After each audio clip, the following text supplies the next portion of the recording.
Olá, amigos e amigas que acompanham mais esse UOL Entrevista por diferentes plataformas. Eu sou Josias de Souza, colunista do UOL. Hoje temos o prazer de receber o prefeito de Belo Horizonte, Alexandre Calil, do PSD. Eu vou entrevistá-lo junto com a jornalista Amanda Rossi. Prefeito Calil, muito obrigado por nos receber, por aceitar ter essa conversa conosco. A minha primeira pergunta vai ser já muito direta e objetiva. O presidente Jair Bolsonaro teve uma queda de popularidade registrada pelo Datafolha e se atribui esta queda ao desempenho dele na gestão da crise sanitária. A Procuradoria-Geral da República pediu a abertura de inquérito no Supremo para investigar a atuação do ministro Eduardo Pazuello, ministro da Saúde, na gestão da pandemia. O que eu lhe pergunto, muito objetivamente, é: o governo federal, com a sua atuação na pandemia, está atrapalhando a gestão dos municípios e dos estados brasileiros? Josias, eu te diria que, primeiro, eu não acredito que a queda do presidente Bolsonaro seja apenas na questão da gestão da pandemia. E todos nós sabemos, e não é segredo para ninguém, que não foi bem gerida, não foi bem executada. Eu acho que o próprio governo reconhece isso hoje, mas a queda dele, na minha opinião, é pelo fim da ajuda, né, que era um valor expressivo importante para o povo que precisa, mas essa queda se acentua quando a vacina aparece como a grande salvação da humanidade, mas eu nunca neguei, nunca negarei que faltou para todos nós uma grande liderança pró-saúde, pró-vida e pró-humanidade. Tanto o senhor concorda que a atuação do presidente, ao se ausentar dessa coordenação nacional da pandemia, prejudicou? Acha que poderíamos ter hoje menos mortos? Não tenho a menor dúvida. Já expressei esse ponto de vista, tá certo? E disse, inclusive, que a liderança ela é importante. O poder de um prefeito, ou mesmo de um governador, não é tão grande. Haja visto aí que esse problema das vacinas que nós estamos tendo, né? Nós sabemos que a condição de comprar milhões e milhões de vacinas, ela, na verdade, na prática, ela se dá somente com a verba federal, e isso tudo está sendo sentido muito, está sendo muito aflorado, sabe? Isso agora está sendo muito aflorado. Então, seria uma cretinice muito grande achar que o governo do Brasil, o governo central, o governo federal, levou essa pandemia como deveria ser levada e como foi levada em vários países, que mesmo assim sofrem com o fechamento. Eu fiquei sabendo hoje que, se não me engano, a Inglaterra voltou a fechar.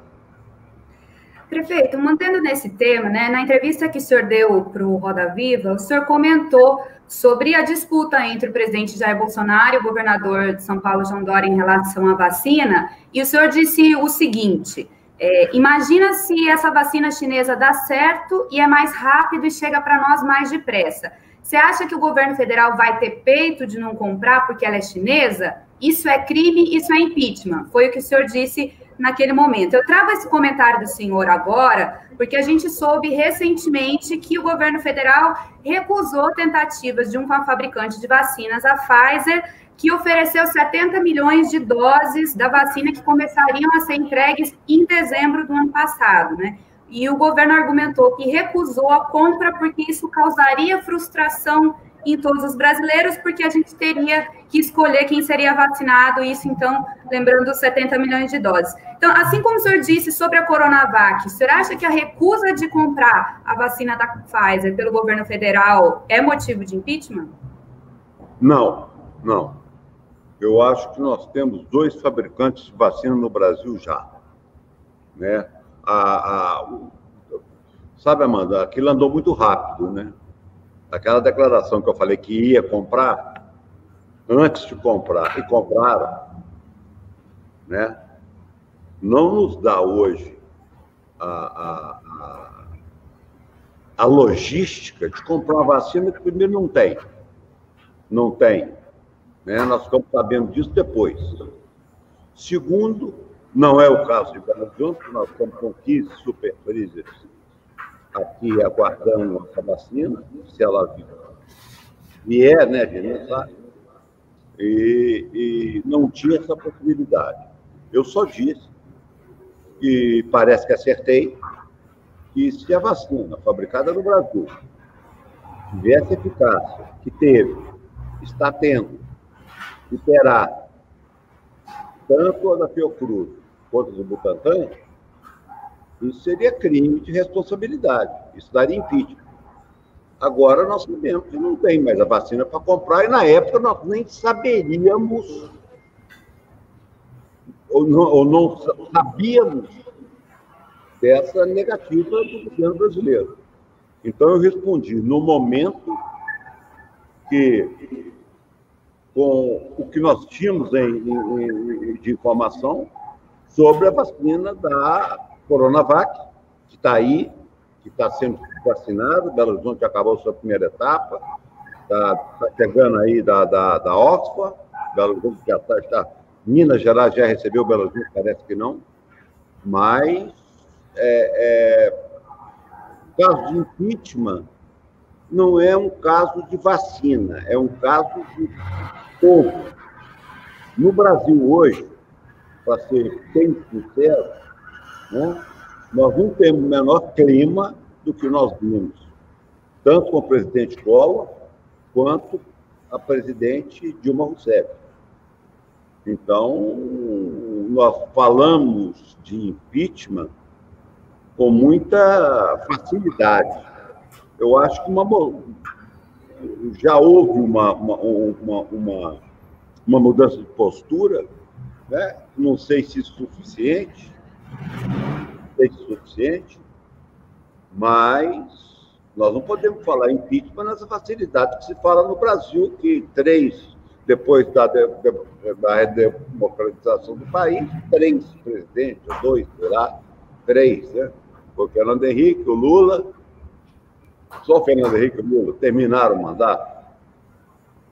Então, nós temos que parar com isso, porque onde tem 44 a favor do impeachment e 50 contra, ou ao contrário, não há clima de impeachment no Brasil, né? E o senhor se convenceu com essa justificativa do governo federal sobre a recusa da compra das vacinas da Pfizer, quando houve essas tentativas de negociação? Amanda, eu respondi que nós fomos muito mal conduzidos no caso da pandemia. Esse é mais um erro. Quer dizer, nos governos militares, todos os governos militares, os ministros eram médicos. Eu tive a curiosidade de ir atrás disso. E como eu tenho, né, como você sabe, médico na família, meu filho me diz, pai, ninguém coloca CRM em cloroquina. Não vão arrumar um médico para colocar CRM, que para eles é uma coisa muito importante, muito orgulho, em cloroquina. Eles não vão arrumar. Nem no Exército. Porque o corpo médico do Exército é um corpo preparado e importante. E nem lá eles conseguiram. Prefeito, nós, até bem pouco, morria-se no Brasil de Covid. Hoje, como já há vacinas no mundo e aqui, temos 2 aí, pelo menos, à disposição, morre-se agora por falta de vacina. O senhor diz que nessa primeira leva, nas primeiras doses já recebidas por Belo Horizonte, já foram aplicadas. Portanto, o seu time de aplicação de vacinas está ocioso. Qual é a sua perspectiva de receber vacinas? O senhor espera vacinar a população de Belo Horizonte quando? Final do ano? Entramos em 2022 com esse assunto? Eu espero que não, né, Josias? Eu espero que nós fizemos um plano de vacinação robusto, né? Esperando mais vacina, e nós temos aí, foi ao contrário, temos mais gente do que braço, né? do que vacina. Então, eu acho que não. Eu acho que quando esse material começar a chegar da China para o Butantan, quando a fábrica da Butantan estiver plenamente querendo ser otimista, né? Eu quero ser otimista, eu preciso ser otimista, porque eu estou há 20 dias, praticamente há 20 dias com a cidade fechada. Então, Belo Horizonte, para quem não sabe, se o Brasil não sabe, é a cidade com mais de 1 milhão de habitantes, com menos mortes por 100 mil habitantes, né? Perde, acho que para Florianópolis, para a ilha, e para o Tocantins, me parece, né? E nós somos uma cidade muito maior. Então, o que eu espero é que essa semana, esse material que eles chamam aí da farinha do bolo, chegue até o Butantan e nós passemos a fazer praticamente 1 milhão de vacinas por dia, que é o que o Butantan nos diz. Por outro lado, podemos ter a Fiocruz, a Manguinhos, fabricando também esse 1 milhão. Então, é todo mundo se preparar, né? O Brasil é uma logística complicada para se vacinar. Agora, tudo isso ocorre de um erro, né? Que hoje é escancarado do que seria essa pandemia no Brasil.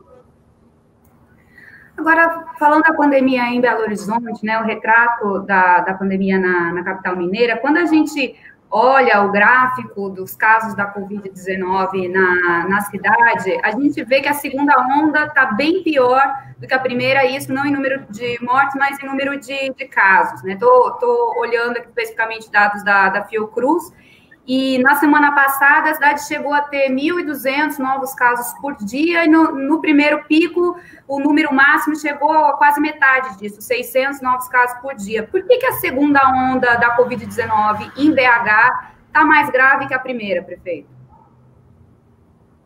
Olha, eu não sei se esse dado de Belo Horizonte ou de Minas Gerais. É de Belo Horizonte. Pode ser pelo... Primeiro, nós não podemos colocar... Nós temos que dizer que cansou, né?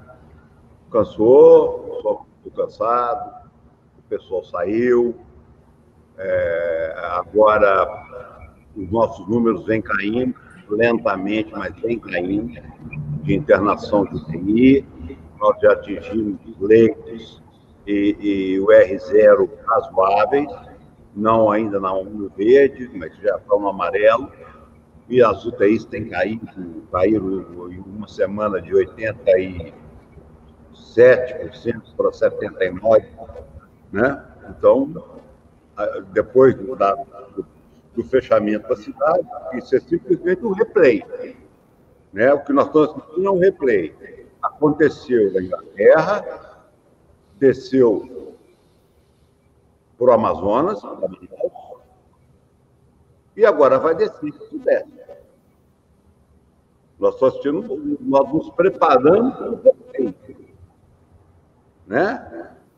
Não vou aconselhar ninguém, porque não sou conselheiro, sou prefeito de Belo Horizonte. Mas o que vai acontecer, me parece que aconteceu em São Paulo ontem, é um replay do que aconteceu da primeira onda, né? E nessa segunda onda há um problema. Se esgotou o interior, né? Se esgotou completamente. por esse motivo mesmo, de cansaço, de tudo isso.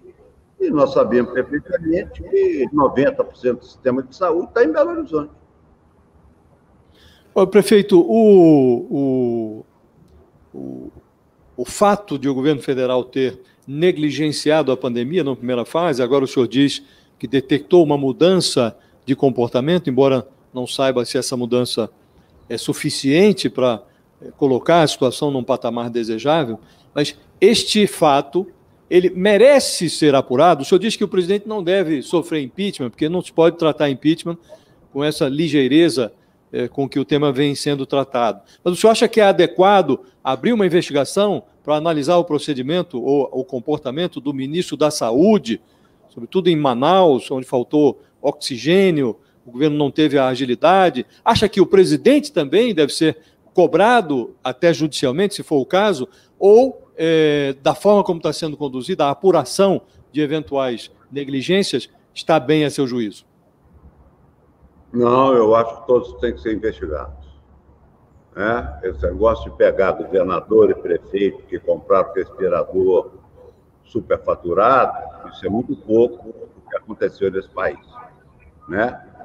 É muito pouco. Isso é a maior tragédia que aconteceu nesse país. E presidentes foram desrespeitosamente levados para a prisão por muito menos, Porque nada, absolutamente nada, é mais importante que uma vida. Então, sem fazer um prejuízo aqui de ninguém, eu acho que todos ligados, o prefeito de Belo Horizonte se comportou direito, o governador de Minas, o ministro, a Anvisa, o presidente da República, todos devem, depois de passado essa grande tragédia nacional, todos devem ser, sim, investigados. O senhor teve, prefeito, aí em Belo Horizonte, um resultado que se atribui à forma como o senhor gerenciou a pandemia. Foi reeleito no primeiro turno. O presidente Bolsonaro tem agora pretensões de se reeleger. O senhor, quando determina fechamento de comércio, medidas mais restritivas do ponto de vista econômico, leva em conta o aspecto político? Acha que isso influi para quem deseja se reeleger, como é o caso do presidente da República? O presidente acerta quando faz essa dicotomia, estabelece essa dicotomia entre saúde e economia? Não, ele porque os meus números são números já contados na urna, da cidade mais restritiva do Brasil.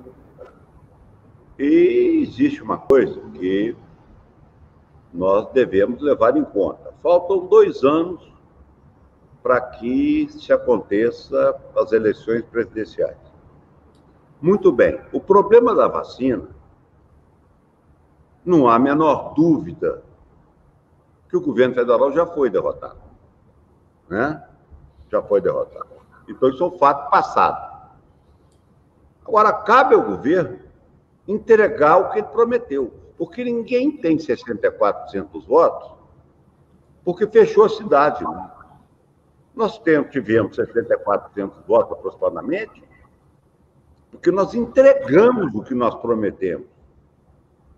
Nós entregamos à população de Belo Horizonte serviços, obras, a falta o cuidado com a saúde, que é outro fato que está sendo muito estudado aqui em Belo Horizonte. Nós tivemos aqui a visita da Associação Pan-Americana de Infectologia para saber como que nós estávamos controlando.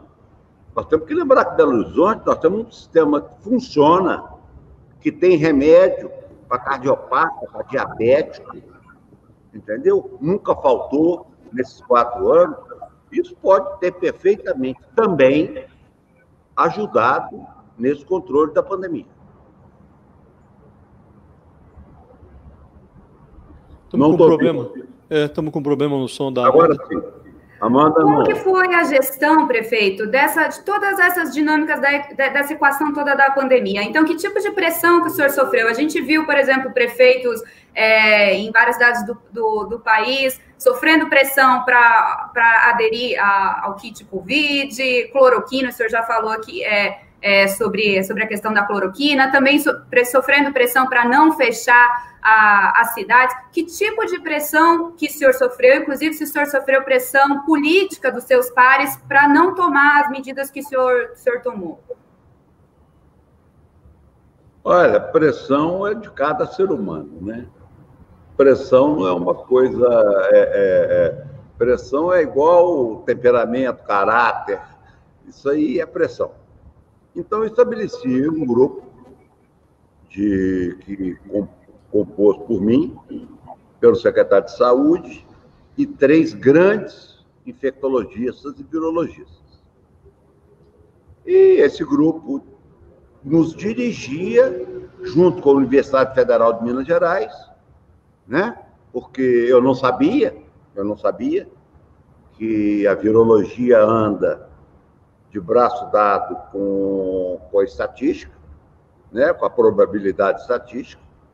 Então, nós nos unimos em torno de especialistas, de cérebros, que, como o Brasil todo sabe, a UFMG é um centro nevrálgico de cérebros desse país, e fomos dirigidos por eles. O que buzinavam, o que passavam, o que xingavam, o que iam para a porta da minha casa domingo, eu disse isso à minha mulher. Falei, isso aí é só quando começar a empilhar caixão, vai acabar.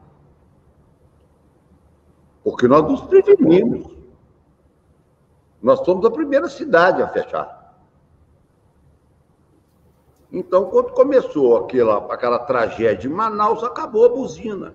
Então, a pressão vem muito da pessoa. E eu sou daquela teoria, não empurra, não, que é pior.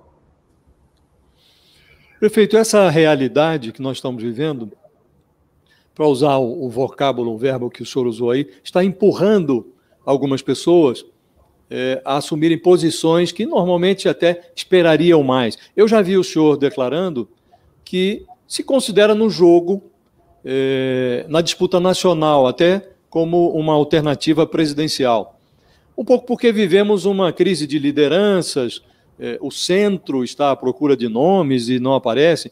Eu queria saber, objetivamente, qual é a sua estratégia política, qual é o seu plano político. O seu partido o enxerga como uma alternativa presidencial?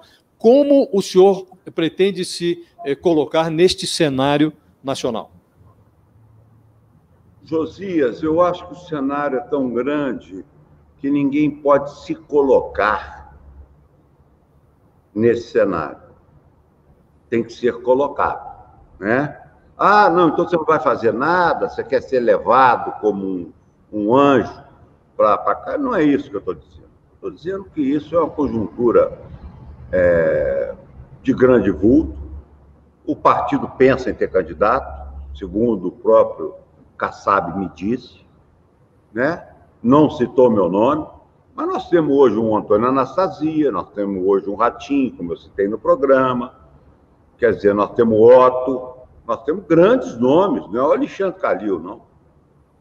E temos hoje um partido robusto, grande, e que pode perfeitamente ter um candidato a presidente da República, não necessariamente o prefeito de Belo Horizonte.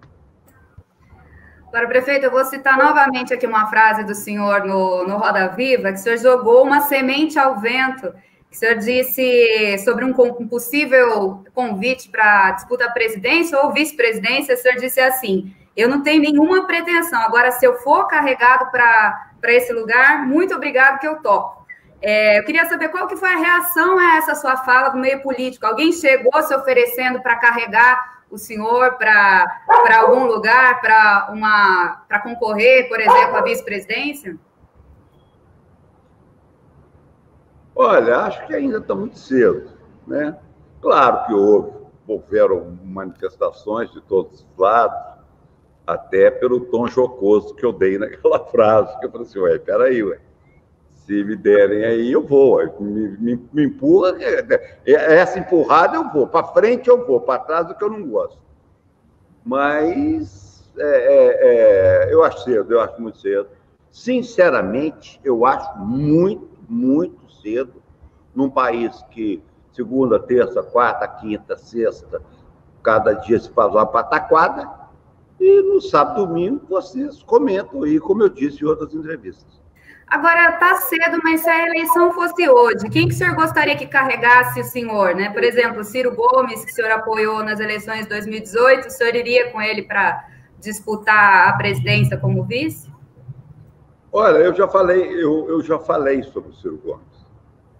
Ele é um grande amigo, nós nos tornamos amigos. Ele coligou comigo aqui na Prefeitura de Belo Horizonte. Ele sempre me respeitou, como eu sempre o respeitei. Tá certo? Mas você me pegar aqui numa entrevista, segunda-feira, 2 horas da tarde, perguntando quem vai me levar para ser vice-presidente ou presidente, aí você vai me dar pelo menos uns 3 semanas para eu pensar nisso, né? Porque eu não tenho nem ideia e nem tenho essa influência política para determinar um grupo qualquer. Prefeito, a forma como o governo federal, sobretudo o presidente da República, lidou com as vacinas, questionando, aventando a hipótese de exigir que as pessoas assinassem um termo de compromisso antes de tomar a vacina, dizendo que quem tomasse vacina podia virar jacaré. Isso despertou dúvida em algumas pessoas. E algumas pessoas não estão com a disposição de tomar vacinas. O que é que o senhor pretende fazer? Não há uma campanha nacional em defesa da vacinação. O que é que o senhor pretende fazer em Belo Horizonte para estimular a vacinação? O senhor não pode furar a fila, mas quando for a sua vez de se vacinar, vai filmar? Já me deram essa ideia, eu acho boa, sabe? Eu acho boa. Eu acho boa até chamar a imprensa, me vacinar na minha vez, vacinar o secretário de saúde. Eu acho que o secretário de saúde já pode até ser vacinado antes de mim, porque ele é mais velho, ele é médico, entendeu? Então ele deve ser. Eu posso trazer o meu filho para vacinar, que está na vez dele também, quando os médicos todos foram vacinar, porque quando você vacina um filho, você está dando uma prova cabal, que nada mais é mais importante da sua vida do que um filho. Mas eu pretendo, sim, ajudar a credibilidade da vacina. Eu acho que é um ato importante, porque não está furando fila, não está fazendo nada de errado, e você pode levar algumas pessoas, né? Já que você tem uma liderança e ganha uma eleição no primeiro turno, você tem que imaginar que o povo tem um pouco de confiança em você, né? Se você está fazendo esse tipo de ato, você está dando ao povo o seguinte: o prefeito vacinou, né? Um prefeito eleito em primeiro turno. Então, nós podemos botar o braço lá, não tem problema, não.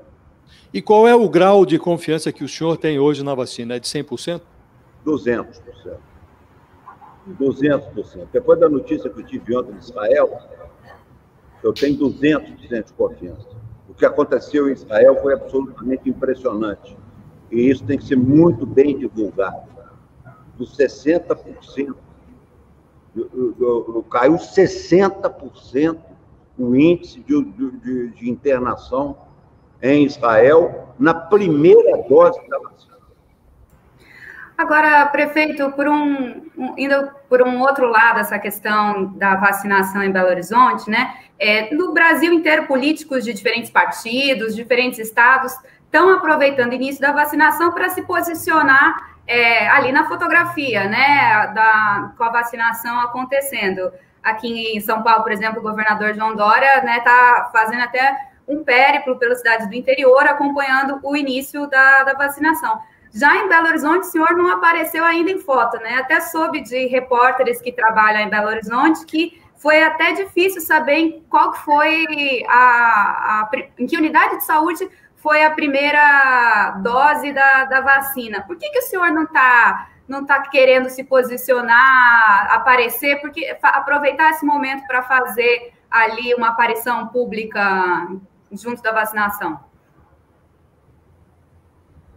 Por coerência.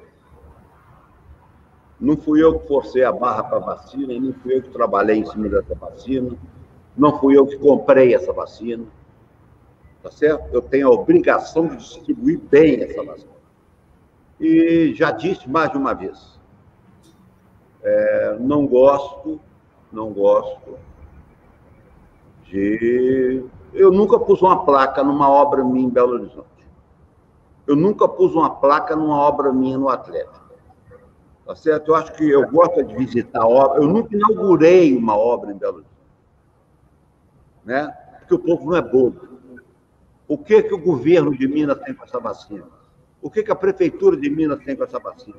Tem que fazer um esquema organizado, bem feito, e meter ela no braço da população. É isso que tem que fazer. Eu vou fazer festa com dinheiro dos outros? Vou fazer festa para quem estimulou mesmo, que foi o governo de São Paulo, que se o governo de São Paulo não tivesse dado essa mexida que deu, na minha opinião, tá certo? Não teria esse movimento de vacina no Brasil até hoje. Então, eu vou aparecer em cima dos outros? Eu tenho autocrítica.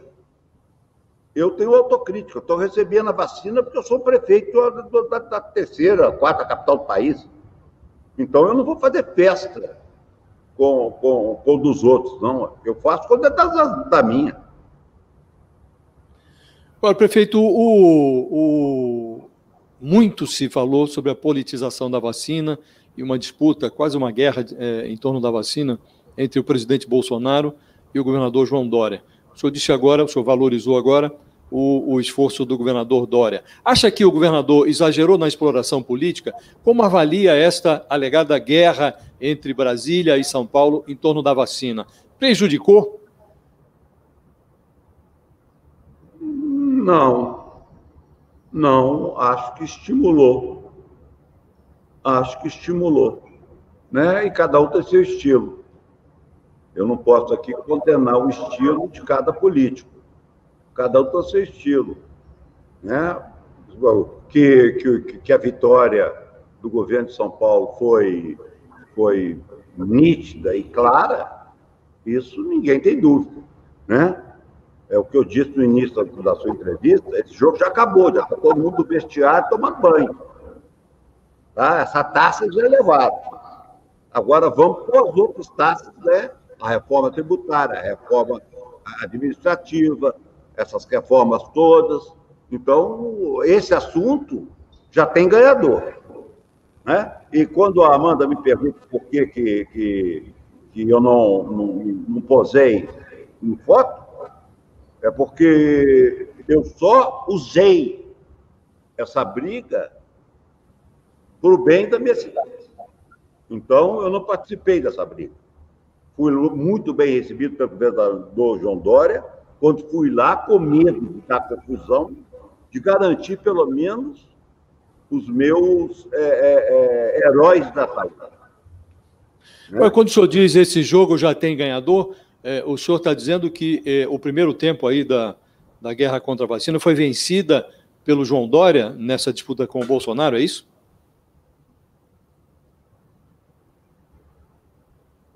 A vacina o assunto vacina agora é sair para comprar. Ele acabou. O governo federal vai comprar todas que tiver, segundo me disseram. Então, o assunto vacina é onde tem quanto custa. Acabou o assunto vacina. Né? Depois que o governo federal fala assim, ó, me dá o que você tem aí, que é a única que você tem. E depois, 2 dias depois, ó, você tem mais 4.800.000 aí? Tem. Então me dá também. Então o assunto acabou, gente. Pelo amor de Deus, o assunto agora é onde que tem e onde comprar. Né? Então tem que ir na Índia, que é a farmácia do mundo também, eu não sabia. E esperar desembaraçar lá esse imbróglio que está lá na China, que nós devíamos estar na China, resolvendo o problema da vacina. para ver como é que eles vão ficar daqui para frente. Prefeito, agora no seu primeiro ano do seu segundo mandato, o que o senhor pretende fazer para levar a cidade adiante em relação para resolver problemas que foram causados pela pandemia? Vou citar aqui dois especificamente que eu queria que o senhor comentasse. Primeiro, em relação à educação, né, como fazer com que as crianças, os adolescentes que tiveram esse ano escolar praticamente perdido pela pandemia, né, como retomar a qualidade do ensino desses estudantes, e outro aspecto em relação à economia da cidade. O que o senhor pretende fazer agora nesse primeiro ano da sua segunda gestão para lidar com esse rescaldo dos problemas causados pela pandemia em outras áreas que não a saúde? Olha, o problema de escola nós já temos. A parte pedagógica, que seria 2 anos com reforço em um, que nós temos que lembrar que o município só tem escola fundamental, né, infantil. Infantil é praticamente, nós estamos falando aí num berçário, né, para que a população entenda. Nós temos que imunizar a professora e preparar as escolas que já estão preparadas, prontas para receber os alunos. Agora, do mesmo jeito que nós estamos copiando coisa que deu certo, nós não vamos copiar coisa que deu errado, né? Então, no dia que a escola voltar na nossa cidade, que não vai demorar, pelo andar da carruagem, que as professoras também vão entrar, né? Os professores têm que entrar nessa prioridade.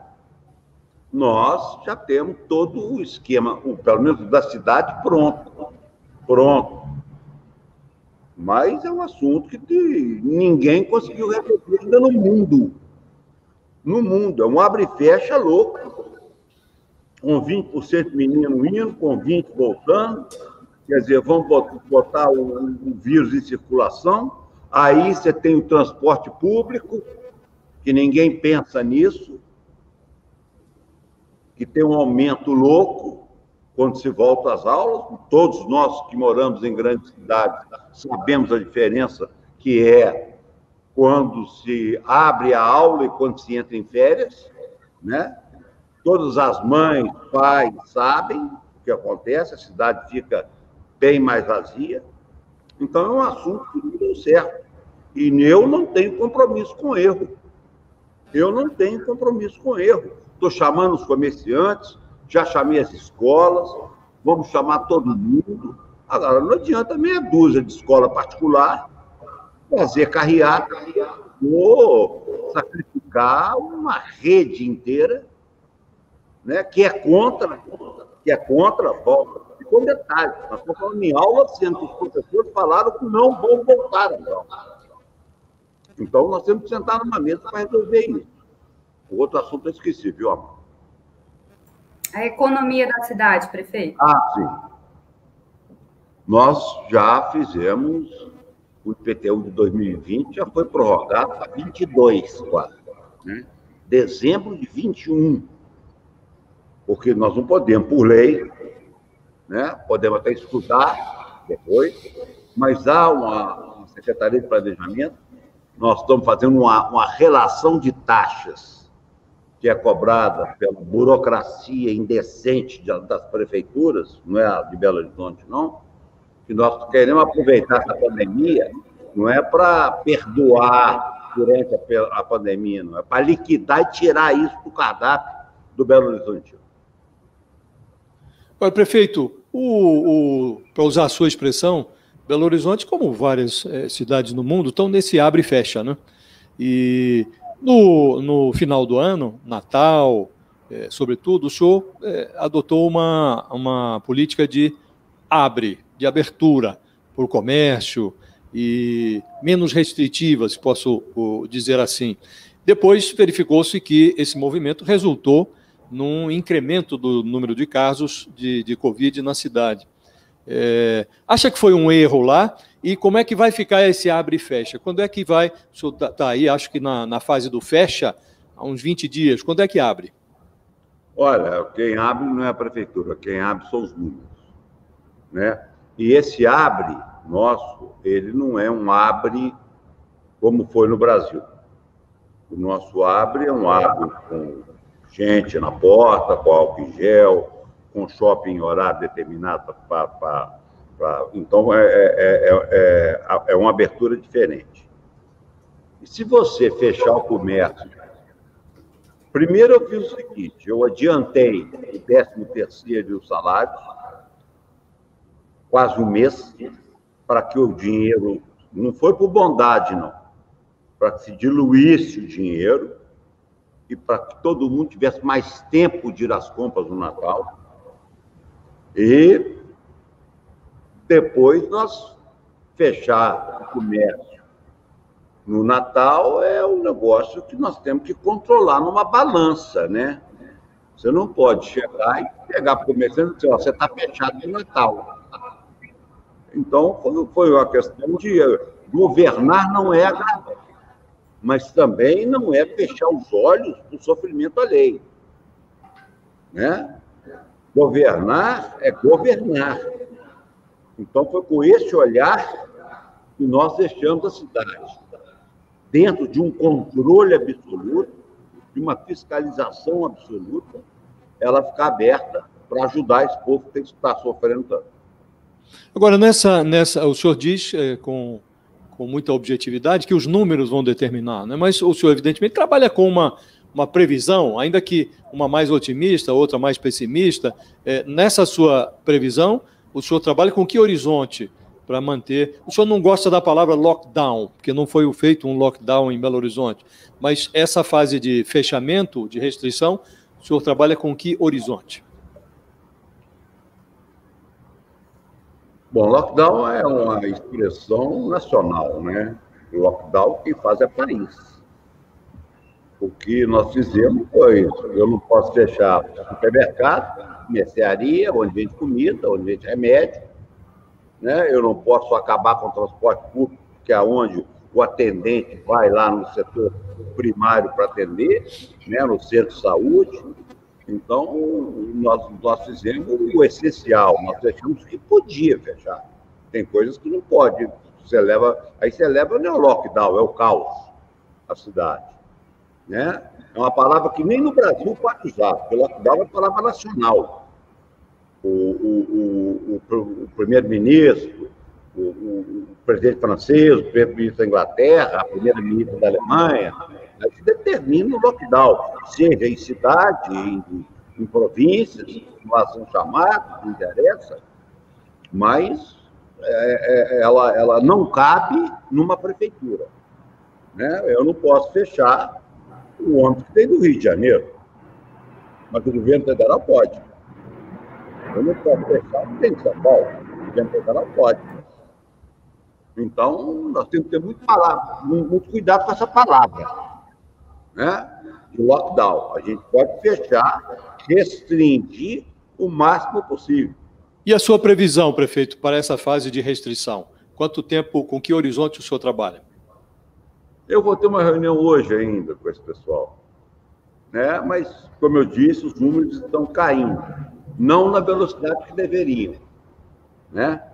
Eu acho que a abertura gradativa, o próprio comércio entendeu que vai precisar, e a pressão hoje não é grande, porque se sabe o que está acontecendo, né? Porque a televisão que passa na minha casa é que passa na sua casa, né? O UOL que eu leio é o UOL que você lê.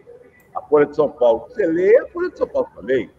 E estão escritos lá, ou gravados, as mesmas coisas. Então, ninguém quer morrer, não. E morrer agora, que está chegando, a vacina está aí, está aprovada em Israel, que caiu 60%. Se Belo Horizonte cair 60% as internações, eu abro a cidade amanhã.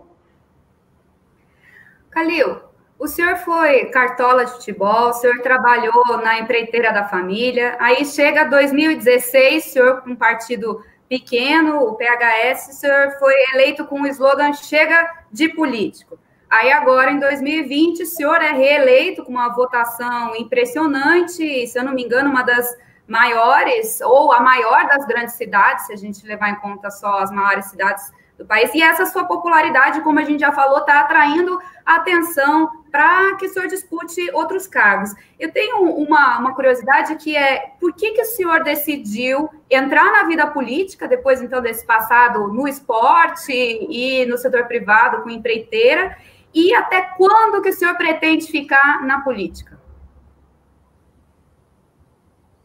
Amanda, a minha mulher me pergunta isso quase todo dia, entendeu? Então, eu tenho uma dificuldade danada, porque a política, ela vem de uma... primeiro me buscaram lá em casa, né, com a pesquisa na mão. Eu não saio batendo em porta de partido pedindo para ser prefeito. Então,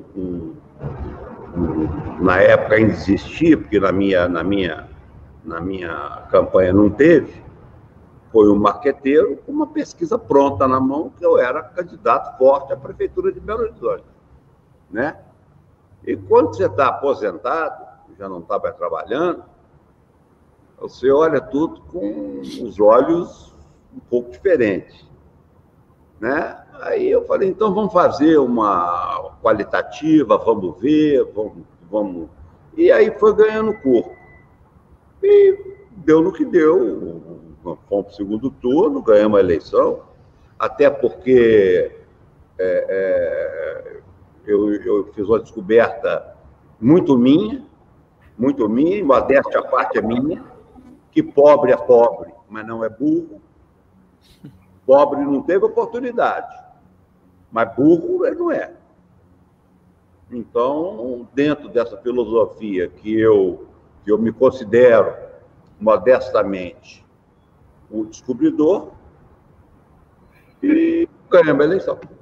Que não acreditaram nas promessas que estão aí fazendo há 40, 50 anos em Belo Horizonte, em Minas Gerais, no Brasil, e não cumpriram nenhum. E da mesma forma que chegou um marqueteiro para o senhor lá com esses resultados naquele momento, já chegou alguém com um resultado de alguma pesquisa sobre como pessoas de fora de Minas Gerais veem o seu nome? Então, já que o senhor já está sinalizando que não, como que o senhor acha que o eleitor brasileiro reage a uma figura do seu tipo, né? Esse seu jeitão de falar o que pensa, de ser mais duro, o senhor acha que funciona fora de Minas Gerais? Olha, primeiro, não tem jeitão, não. Eu sou muito bobo, muito... Eu criei 3 filhos sem nunca ter dado um tapa, não. Aliás, eu dei no mais velho, que sempre, coitado, é o que apanha. Né? Eu dei um tapa no filho meu. E parece que meu tom de voz não agrada. Eu não sou de dar risinho, que minha risada é feia. Então, eu acho que isso tudo pode ter influenciado, mas eu não tenho meu jeito, esse jeito machista, não. Eu sou um cara delicado, fui muito bem criado pela minha mãe, sempre levantei para a gente mais velha sentar, sempre cumprimentei, nunca virei cara para ninguém, a não ser para inimigo declarado, entendeu? Todo mundo tem uma imagem muito diferente, e eu queria até desfazer, viu, Amanda? Essa imagem, quem me conhece sabe que eu não sou esse abrutalhado, não. Eu posso ser um indignado, eu posso ser um cara até grosso, né? Eu, de vez em quando, como as palavras, porque eu falo batata, como se diz aqui quando erra uma concordância, mas Dona Leila caprichou. O máximo que ela conseguiu foi isso. Prefeito, o senhor já disse que não gosta de dar conselho para ninguém, então eu não vou lhe perguntar, porque a resposta é previsível, que conselhos o senhor daria ao presidente Bolsonaro. Eu vou formular a pergunta de uma outra maneira e contar com esta sua sinceridade. O que é que o senhor faria de diferente se estivesse na presidência da República na gestão dessa crise sanitária? O senhor já disse que, mesmo nos governos militares, nenhum médico, nenhum ministro da Saúde foi nomeado sem ter formação médica. O que é que o senhor faria de diferente em relação ao que o presidente Bolsonaro fez durante essa pandemia, que ainda não foi vencida no Brasil? A minha resposta é muito simples e muito direta, viu, Jesus? eu faria no país o que eu fiz na minha cidade. E para ser mais específico, porque, evidentemente, o país é maior do que a sua cidade, né? O país tem outras implicações. Por exemplo, o Supremo Tribunal Federal teve que, em determinado momento, reconhecer que prefeitos e governadores tinham também poderes para tomar decisões, cada um na sua esfera, em relação à pandemia. O presidente da República tinha um poder maior, sendo ele presidente. Então, eu queria que o senhor fosse mais específico, porque o Brasil não é Belo Horizonte. Então, eu queria que o senhor dissesse o que faria se fosse o presidente. Ô, Josias, nós temos que lembrar que o Supremo deu autonomia aos estados e municípios pela inércia do governo federal.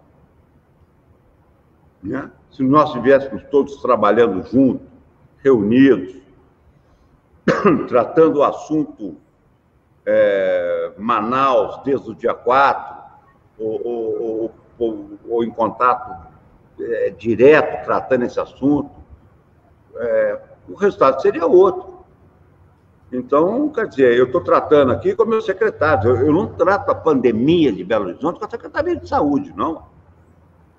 Nós temos que lacrar indisciplinados, nós temos que ter o apoio da Polícia Militar e da Guarda Civil para a festa.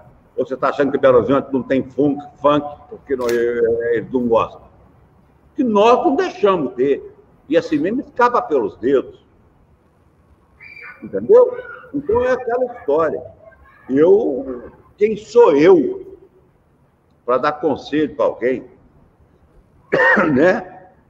Agora, o ministro da Saúde tinha que estar em Manaus desde o dia que faltou a primeira bala de oxigênio, coordenando de lá da onde vinha.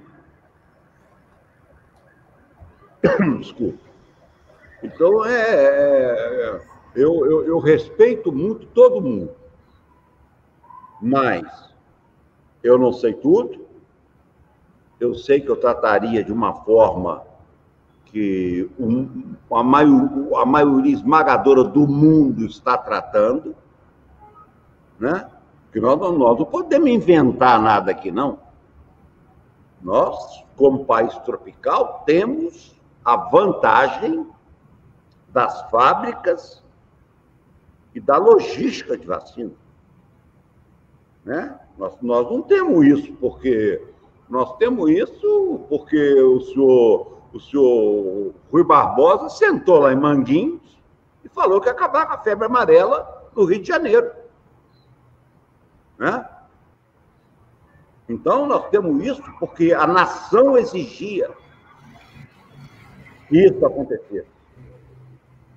E foi se fortalecendo, porque nós sabemos das doenças tropicais, nós sabemos que elas são virais, nós sabemos tudo isso, e hoje mais ainda, mas nós tivemos aí, que ninguém fala nele, só fala no Instituto, né?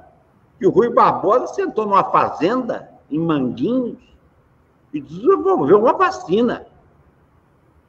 E fez praticamente uma revolução, né? Que é chamada Revolução da Vacina.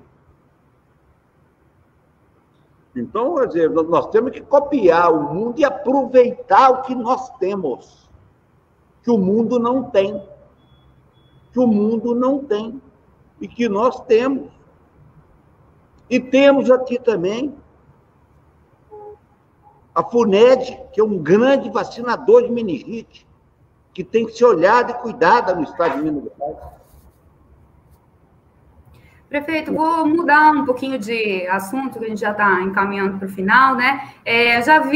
Ouvi o senhor sendo questionado sobre como o senhor se posiciona ideologicamente. O senhor acaba desviando um pouco da pergunta, dizendo que o senhor tem um lado social, que te colocaria mais à esquerda, mas que o senhor também tem um monte de PPP, parceria público-privada, que é algo que a esquerda repele.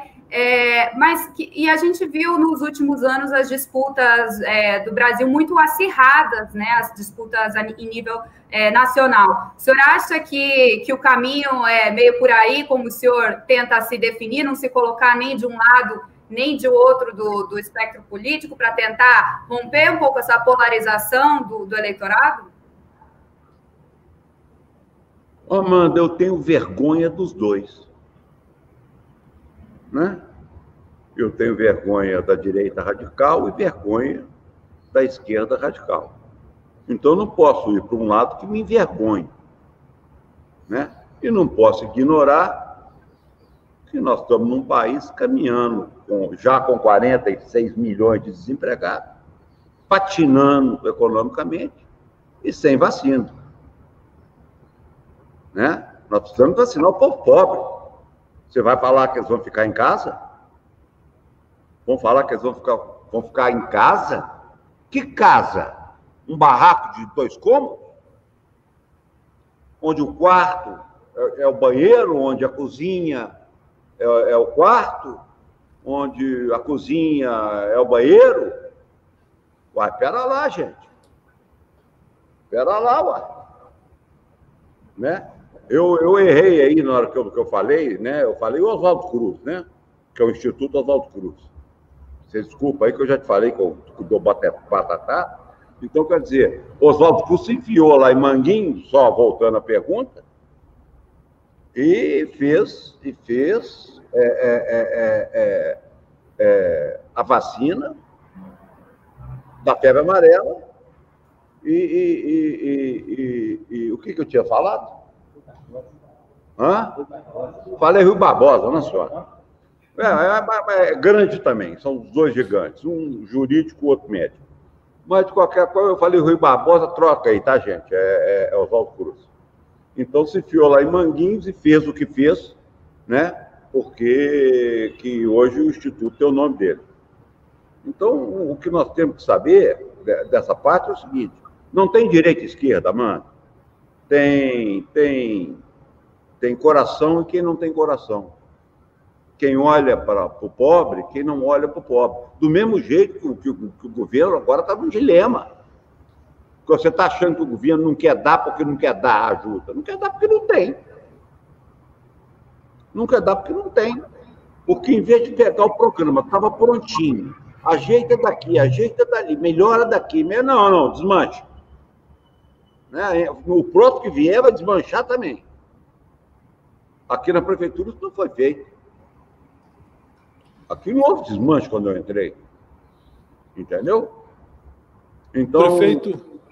pedindo perdão aí do Rui Barbosa pelo Oswaldo Cruz, tá bom? Que eu espero que todos os telespectadores também me perdoem. Prefeito Alexandre Calil, agradeço demais a sua gentileza de ter nos cedido esse tempo. Agradeço também a Amanda. Agradeço especialmente aos amigos que nos acompanharam pelas plataformas do UOL. E até uma próxima oportunidade, prefeito. Boa sorte aí na gestão da pandemia. Amanda, Josias, obrigado pela entrevista. Obrigado pelo convite.